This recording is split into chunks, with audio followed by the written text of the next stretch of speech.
Hey guys, welcome back to another video. It is Clay. Today I want to talk about something I've been researching lately, and that is codependency. I've been drawing quite a few conclusions and parallels about this word to other things that I've talked about. So things like people pleasing. Is codependency the same as people pleasing? Is there a difference there? Things like runaway extroverted feeling, which is something I've talked a lot about on this channel for the INFJ personality. Is runaway extroverted feeling just another word for codependency? So I've come to think of people sitting somewhere on a spectrum. And on one hand, you have people that put their needs first too much. They care too much about their own needs. And on the other end, you have people that don't care enough about their own needs and care too much about other people's needs. So on one hand, the people that care too much about their own needs, I would put them kind of as narcissists. And on the other end, traditionally, I would have called them people pleasers.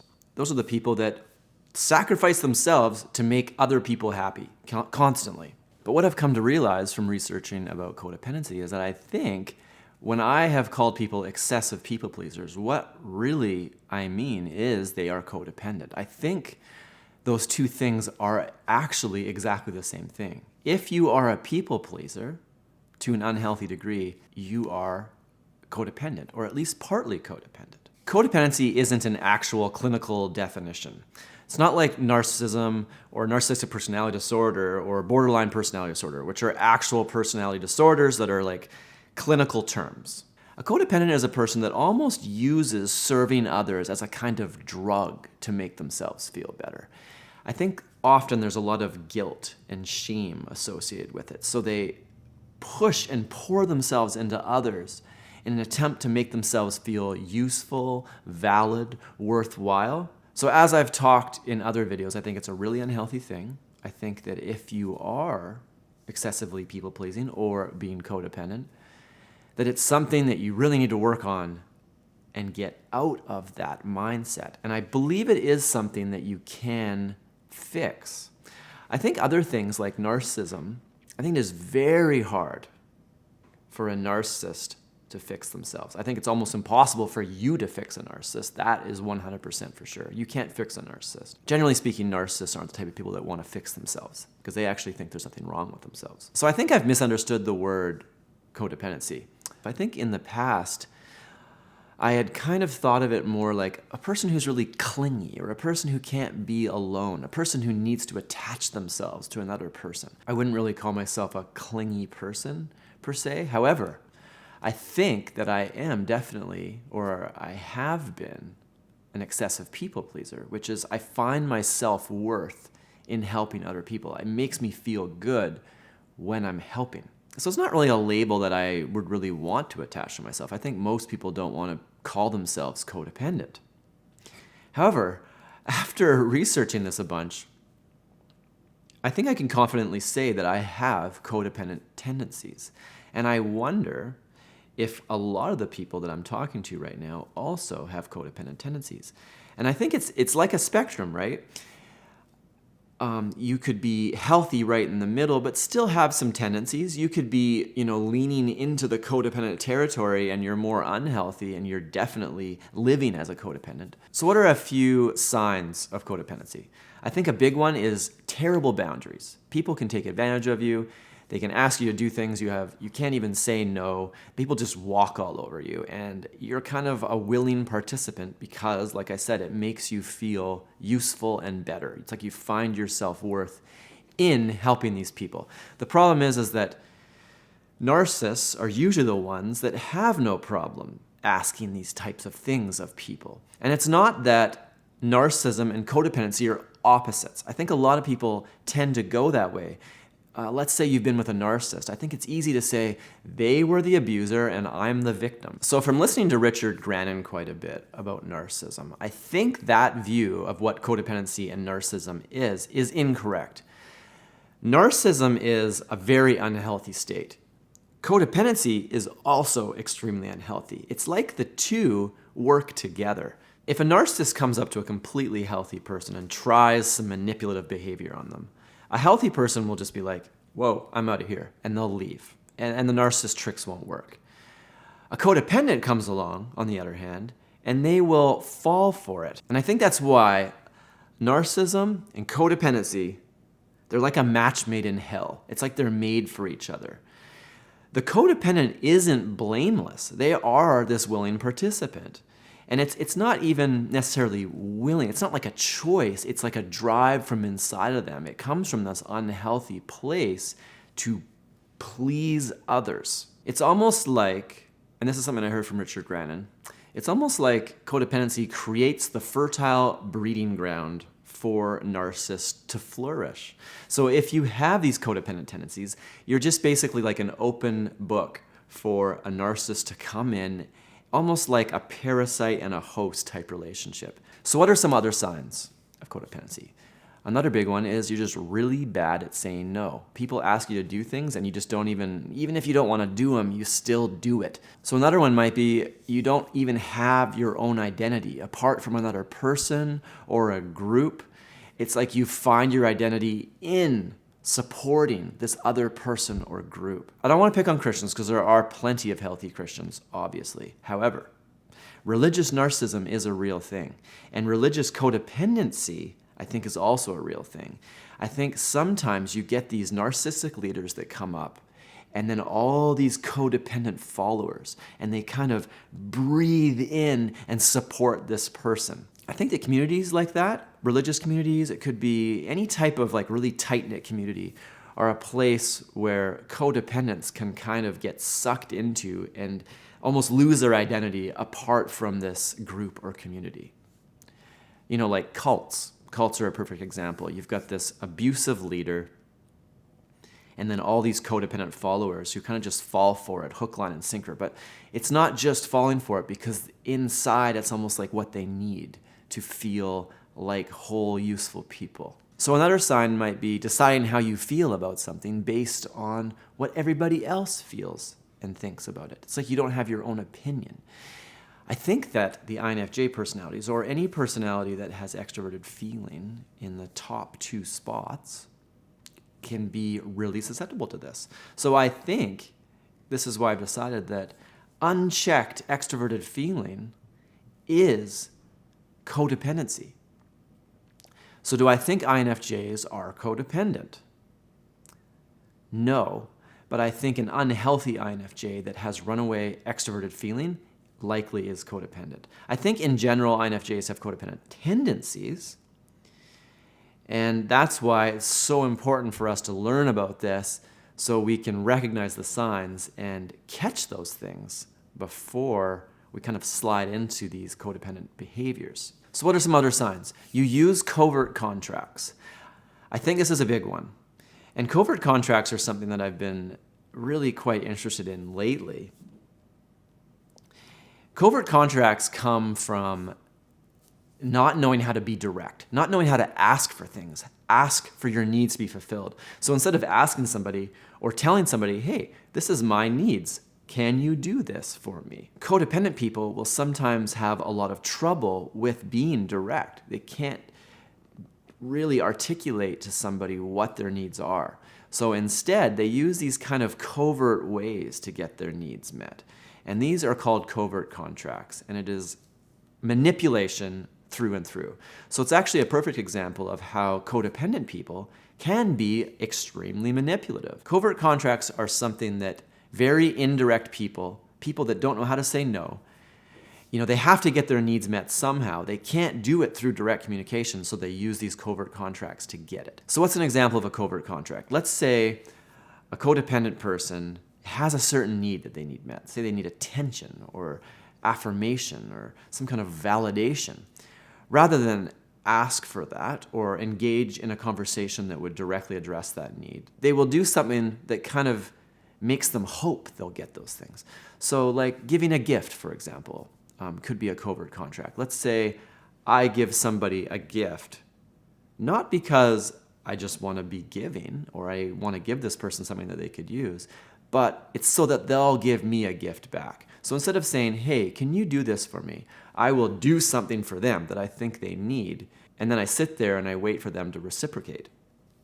But then when it doesn't come, I feel upset, angry. that this person isn't really doing what they're supposed to do. And covert contracts basically are manipulation because you're just trying to get things through backhanded ways, and that's what manipulative behavior is. Instead of just being direct and asking for things so that people know what you're talking about, they know what you mean, they know what you're saying, they don't really know what you're meaning. You're trying to do things kind of in this sly way. That's what manipulation really is. So another sign that you're codependent is helping lost causes. You see this a lot in unhealthy relationships. You've got somebody that's almost trying to rescue somebody through having a relationship with them. This isn't something I've personally struggled with, but I have friends, and I know a couple people right now that immensely struggle with this. It's like they see these lost causes, they think they can fix them, and then they kind of attach themselves to this person and pour everything they have into this person and prop this person up. And then they sit there and they wait, almost like a covert contract, to wait for this person to reciprocate the love and the relationship that they expect and want. But it doesn't come because this person is damaged, broken. This person isn't the person that they need in a relationship. But it's almost like they're attracted to them because of the project that this person represents. So that's really unhealthy, obviously. So another sign of codependency is immense guilt. And I think that codependency is actually fueled by guilt. And it's almost like the relieving of the guilt is what makes a codependent person feel better. And I know all about this. It's like, oh, I feel guilty, so then you do it. Oh, this person really needs my help. How can I just sit here and not help them when I have the means to help? And so you do it. So I run a couple different businesses, and I got a lot of work to do.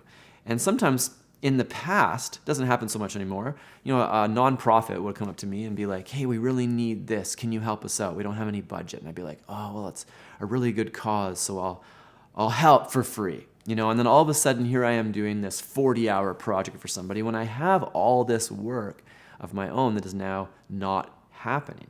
This is a perfect example of sacrificing my own needs in order to meet these other people.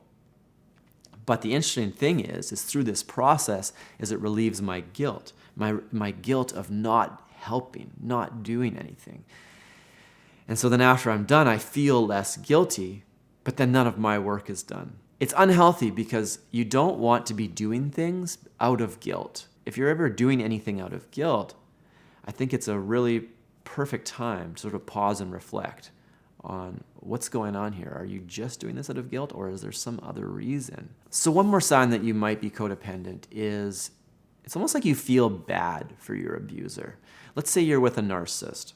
Let's say you're with a manipulative person, somebody else who is controlling you to an unhealthy level. I mean, there's all kinds of different abuse that can go on, emotional abuse, physical abuse.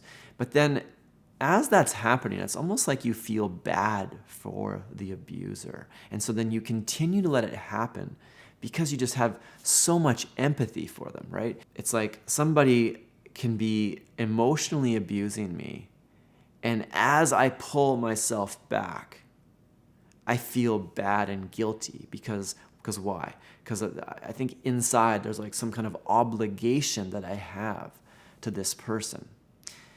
And it's not true. So what is codependency caused by? I don't really know if it has anything to do with personality. I suspect it might have more to do with your upbringing.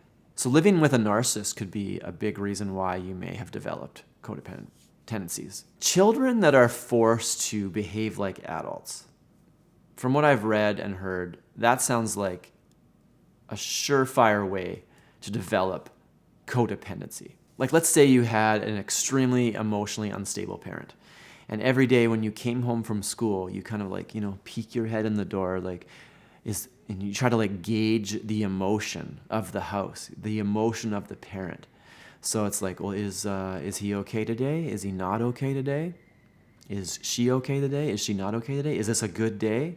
And it's almost like that this person's emotional state is what is going to determine if you are having a good day or a bad day. So it's almost like you become hypersensitive to the emotional state of others. I think that as a child, if you're forced to be hypersensitive to the emotions of others and actually start to associate your own well-being with the positive emotional state of somebody else, I think that is for sure going to create codependency. So I think also living with any person or living within a system that makes you feel guilty about who you are. It actually teaches you that you are not good enough. You need to hide yourself. You need to act better. You need to act different. You can't be your authentic self because that is wrong for whatever reason. I think that a lot of extreme religious stuff is like this. And I wonder if personality has a lot to do with this too. Like if you're already a bit of a self-conscious person or a self-conscious child, and then you're kind of thrust into like a religious system that kind of teaches you that you're not good enough on your own, that all these thoughts inside of your head are sins, that the things that you see as possibly logical are incorrect. It's almost like you develop this sense of guilt of who you are. I mean, it's horrible. I think if there's one thing that I want to instill into my kids is that like you are okay exactly the way you are. And you don't have to worry about my emotional state. I'm actually always telling my daughter that. She's 9, and I already see it in her where she's worried about my emotional state, which is good, right? That's empathy. It's good to see that she has empathy. However, I don't want it to become something that she's burdened by. So I'm always telling her, you know what? Don't worry about me. Like, don't worry about how I'm feeling about this. How do you feel about this? What do you want to do? I think that can be a really healthy thing for a child to kind of let them off the hook for their parents' emotions. I think that children that are made to behave like adults or almost become a parent's confidant or a parent's emotional support, especially if this child is an empathetic person. I think that's damaging, and I think it can create codependency. So I think one problem with relationships that are based on this codependent narcissistic thing, this kind of symbiotic relationships, unhealthy symbiotic relationship, is that if the codependent person ever starts to heal and grow over time, like let's say somebody is just a complete codependent mess and they're 22, this narcissist comes along, it just seems to work because the codependent loves the narcissist and the narcissist loves the codependent, right? These two get married. And then all these unhealthy rituals and cycles, they all start. And this goes on for years and years and years. And let's say slowly, the codependent person starts to heal themselves. Let's say they're the type of person that enjoys, self-improvement and progress and learning things. I think what can happen, and what does happen a lot of times with relationships like that, is this person starts to become less codependent. And it's something they start to resist, and they start to feel that they want to be their own person. They want to be authentic. And this is basically what happened to me. Like, I started to realize a lot of these things. I wanted to be more authentic. I wanted to be who I was. I wanted to be able to say no. I didn't want to be taken advantage of by people. I wanted to create my own identity. I wanted to learn how to be okay with people being upset with me to the point where I don't feel guilty and then cave and do what they want. The problem is when a codependent in a relationship that is based on codependency, when that person starts to heal themselves, like let's say they start going to therapy and they start to come out of it, the relationship is going to go into a bit of turmoil because the narcissist is used to a very specific type of behavior out of this person, but this person stops doing it. So I think in these types of relationships, it's a really challenging thing because as this person becomes stronger and less codependent, if that is possible, and if that person works on it, the relationship starts to crumble because it's based on this sort of parasitic host type thing. And in the end, the relationship might fall apart. To be honest, I think my own marriage was like this. I think that it was based on a set of rules. It was based on the way that I was and the way I saw the world when I was only 23. And then as time went on, I learned and I grew and I started to realize things that I needed, and I started to actually admit what my needs are. And the funny thing is when you actually start to admit that to a person who doesn't have the capability to meet those needs, it can kind of trigger like almost a sense of panic in the other person because they don't know what to do. They don't know how to fix it. And then all this chaos can go down, right? I think one sign that this could be happening to you is if you're with somebody that starts to give you things that really aren't theirs to give.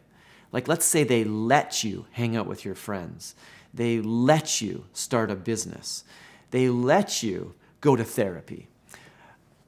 I've noticed that narcissists in particular, they're so controlling that they actually get to the point where they believe that they are letting you do things when it's not their job to control you in that way in the first place. And I have a friend who got out of a narcissistic relationship with a overt narcissist. His response when the relationship started to break down was, I should have controlled you more. I shouldn't have let you hang out with that person. I shouldn't have let you do this. And it's so funny because it's actually the opposite, right? He thinks the solution to the relationship breakdown was to control more, not control less, which is backwards. And if you've watched my video, I think I did a video a few videos ago, I did a video on relationships. And as you may know, my definition of a relationship is freedom. Freedom to be yourself. A relationship is not control. And if you are in a relationship like that, where you're being controlled, I don't really know what the solution is except to get out of that relationship. It can be, romantic relationship. It can be friendships. It can be family relationships. If you're a codependent with a narcissistic parent, you have the right to leave that relationship. And I want to just say that clear right now and give you the permission. You do not owe anybody anything. Unless you have kids, that's the one time where I feel like you do owe somebody something. That is basically a one-sided relationship. That's what a parent-child relationship is. But every other relationship, you do not owe anybody anything.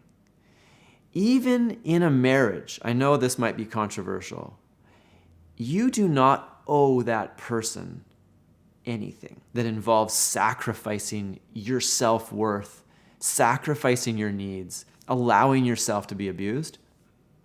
You do not owe that person that. So here's an example. When I was married, my wife went with her two sisters and her mother on a little 3-day weekend kind of trip down to Vancouver. And when they came back, they were dropping my wife off. And my mother-in-law said to me, "We had so much fun. Thank you so much for letting her go." And I looked at her and I said, "Letting her go?" I'm like, I don't let her do anything. She's her own person. She's free to make her own choices. I don't dictate what she does. And to me, it seemed like a really strange thing to say to me. But I think it really caught her off guard that I said that. I think that I often caught her off guard, unfortunately. I say things in very direct ways sometimes. And she came back to me like a day or two later and said, "Actually, I really like what you said about that." I think that people are so caught in the mindset that somebody else controls them that it starts to bleed into their lives, and they begin to think it's normal to be controlled, to actually have to ask your husband permission to go hang out with your family. It's ridiculous. If you're in a situation where you have to ask permission and there's somebody else that actually dictates what you are allowed to do, I don't know. I think you need to watch out for that. That is a red flag. Now that I have talked all about codependency and what I kind of think it is now, I wanted to talk about some solutions to the problem. How can you fix this? It seems like codependency is this thing that is inside of you. It is guilt and shame based. It's this desire to help people in order to even know who you are as a person. So how can you start fixing this problem? All the literature kind of suggests that you kind of try to push yourself to the opposite side. And then when you've worked on it, you'll eventually come back to middle. So what are some specific things that you can do to work on this problem of being codependent or being an excessive people pleaser? The first step is to realize that nobody owns you. You are your own person. You are allowed to do what you want. You are allowed to think what you want. If anybody tries to tell you what to do, tell you what to think, tell you what to believe, those people are not good for you. They are not healthy. They are being manipulative. You are your own person, and you are allowed to be you. It's better to be disliked and be authentically you than it is to be loved while pretending to be something else.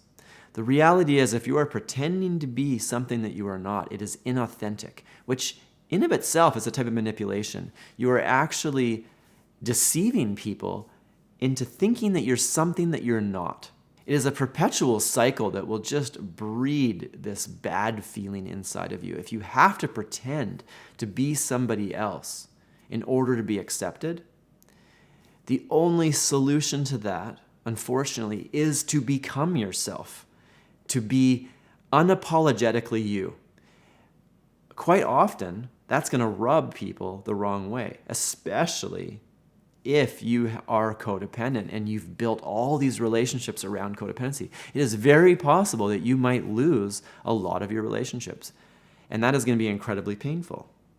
However, I guarantee to you that in the end, you'll have a couple hard years, guaranteed. But in the end, you will come out a much healthier, happier person, that it has a sense of freedom. The really interesting thing is when you start to go through this process is you realize who your real friends are. A lot of people might just like you because of your projected self-image that you're putting out there. But once you actually start to be authentically you, some people will leave. But this is the interesting thing. As you do it, some other people will be quite attracted to that authentic you. And these videos are kind of a testament to that for me. I was always scared to talk about myself. I was scared to open up like this. And now that I've been doing it, a lot of people get something out of it. But a lot of people don't like it. Like I've had people in my everyday life criticize me for making these videos. And at this point, I'm just like, you don't even know what you're talking about. Okay, next thing to work on. Practice saying no. Such a simple thing. Just say no to the things you don't want to do.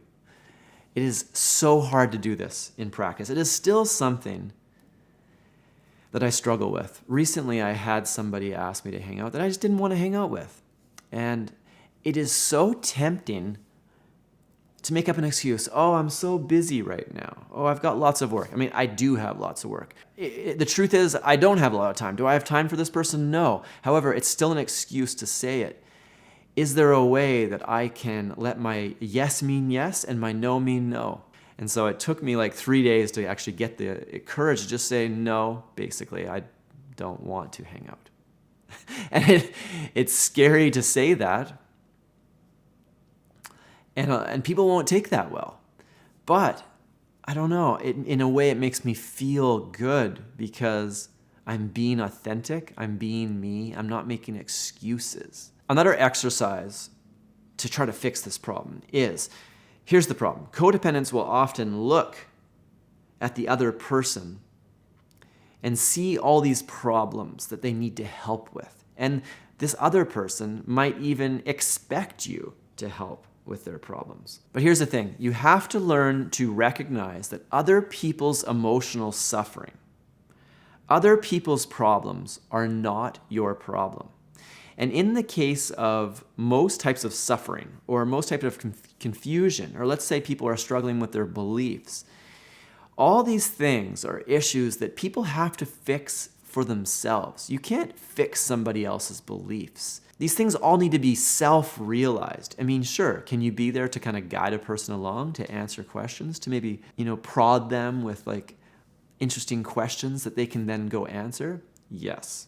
And that's not what I'm not trying to say that you shouldn't do those things. And I think maybe a good counselor, that's how they behave. They don't take on your emotional pain. They don't try to fix it for you. They don't try to go and fight your battles for you. They might give you some tools, but the thing is, it has to come from inside.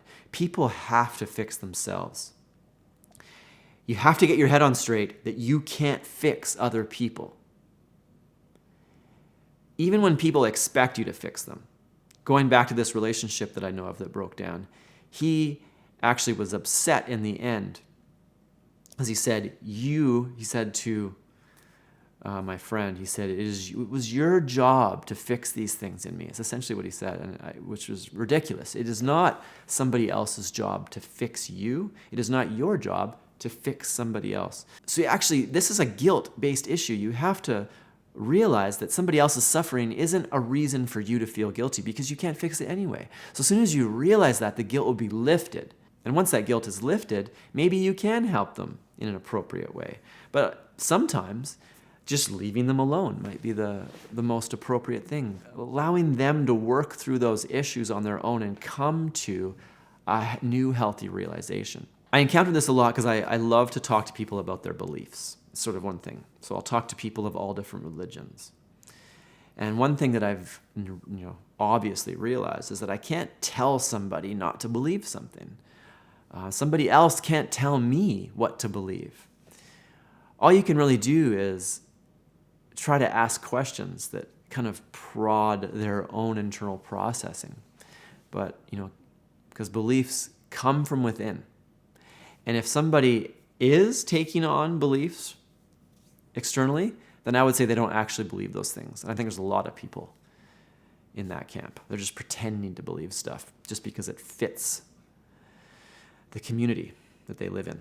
So another thing is agreeableness. I think some codependent people are just too agreeable. Instead of voicing their own opinion, they just, they want to avoid a conflict. They want to avoid problems. They want to, like if you grow up with a narcissist, you might have this deep ingrained in you. You're actually scared to voice your opinion because let's say you are with a narcissist and you voice an opinion, now this narcissist loses it and perpetuates some kind of emotional abuse, physical abuse. You might learn over time to keep your opinions to yourself. So then you become agreeable. And I've noticed this especially with women. As they grow up, I think that culture, for whatever reason, I don't want this to turn into like a feminism-based thing, but I actually really support this one thing. That as women grow up, I think that they are encouraged to be more agreeable than men. Like a good woman is one that kind of stays down, quiet. And then it's almost like men are encouraged to be assertive. I think if you're a woman that has kind of grown up in that, especially if you've grown up in an extreme religious context. I was talking with somebody this week, and that's how she grew up.